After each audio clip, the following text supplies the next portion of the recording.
If you suck at making sourdough, here's part 2 of perfecting your first loaf. This was the dough that's been resting on the counter for about 8-9 hours now. It has fully proofed, it's nice and jiggly, and if you touch it, it bounces back. It can be a little tacky, that's okay.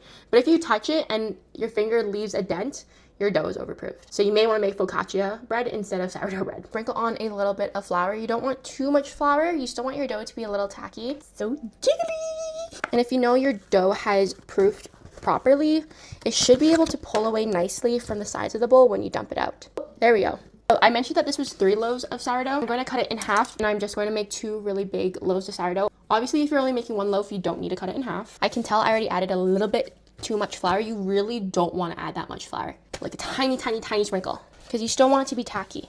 But now my dough feels a little dry, so don't mess up like me. Just stretching out my first loaf. It's okay if it tears a little. This is how I stretch it out. We're going to shape the dough. Fold it in thirds, fold the other third on top, and then roll it up. You want to create some tension, and now this is where we really start shaping the dough, pulling the dough towards me and making sure to drag it underneath. Now you can see that it's slowly taking on this more round shape. I have a Banneton here lined with saran wrap. You really don't need a Banneton. It's not necessary at all. You can just use a bowl with tall sides. I'm just gonna bloop my dough, and then I'm going to pinch the sides together just to make it a little tighter. And then cover this with the saran wrap.